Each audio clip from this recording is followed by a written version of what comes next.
the leadership drops a real bombshell.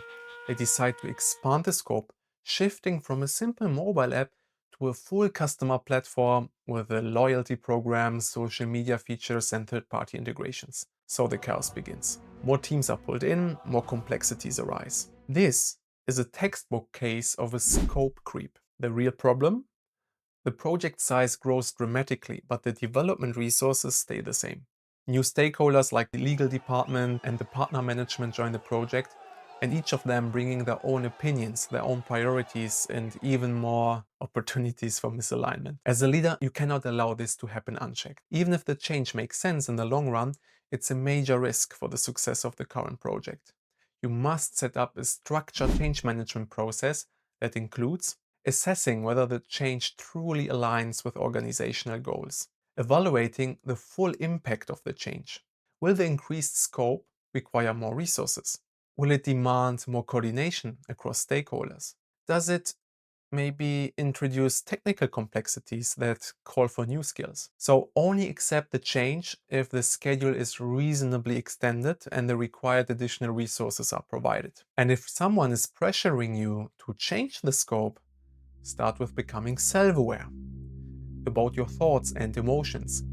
Use mindfulness to clearly see the results of your habitual reaction, which could be stress, anger, or anxiety. This helps you to get rid of the chaos in your own head and regain clarity so you can introduce the right structure bravely. Because here's the truth. Changes are lurking around every corner. Some are brilliant, some are distractions, but all of them carry the potential to unleash new chaos. As a leader, it's your job to anchor your team and create stability. Challenge every necessary change and build the right structure to manage whatever comes your way, without letting chaos run the show. These are just few examples of the structure you need at both the organizational and project level. Understanding them helps us see why chaos actually happens and how to stop it. Now let's zoom a bit in further. What are some simple structural elements you can introduce every single day to tame chaos and lead with more confidence? Just imagine this. You're responsible for organizing the testing of this new app. One critical part is the end user testing, meaning that real customers, the ones who will eventually use the app, get a chance to test it before the big launch.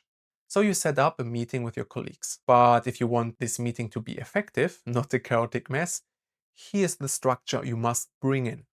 Before the meeting, clearly outline the target of the meeting already in your invitation. Share an agenda and assign a time box for each topic. During the meeting, open by explaining the target clearly right at the start. Assign someone to be the timekeeper so you can stay focused on leading the meeting. Document key information and decisions made. And most importantly, always define the next steps. Examples of next steps could be identify customers who are willing to test the app before its official release. Don't stop there, because here's where most chaos sneaks back in. You must structure each next step before the actual meeting ends. So make sure you plan enough time for this. For every next step, define the scope. What's the target? What are the acceptance criteria to judge if it's completed successfully? For example, at least 100 customers are registered for the on-site early adopter event. And also set a deadline. By when must the task, the next step, be finished? And assign accountability. Who owns the result? Let's have a quick note on responsibility versus accountability, because it's often confused. Responsibility means doing the actual work, and accountability means owning the outcome. For example, a team might be responsible for completing the task, but the team leader will be accountable or answerable for whether the goal was actually achieved or not. After the meeting, don't just hope people will remember the next steps. Proactively schedule follow-up sessions to check on the status of the next steps, so the important steps are not just disappearing from everyone's mind. And keep stakeholders updated on the progress. This simple structure will already dramatically reduce uncertainty and anxiety in the organization and will block chaos from slowing down your progress. Before we wrap it up, hit the like button if you're getting value and subscribe for more powerful leadership tools every month. To sum it all up, we've learned that when structure is missing, chaos is quick to fill the gap. And when chaos takes over, failure is usually not far behind. If you want to lead your team and your projects to real success, you need to build structure at both the organizational and individual level.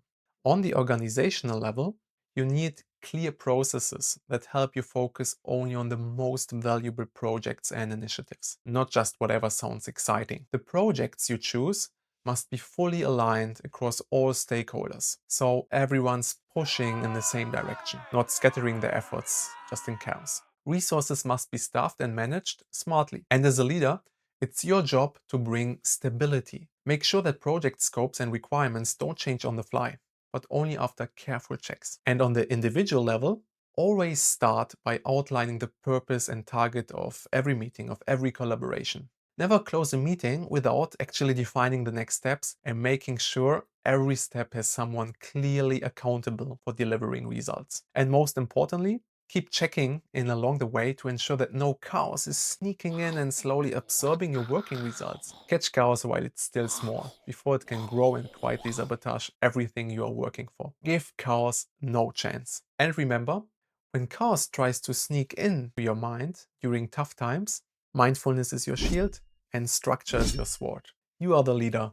Own it. Thanks for watching. See you soon in the next video. And until then, stay mindful, stay structured, stay awesome.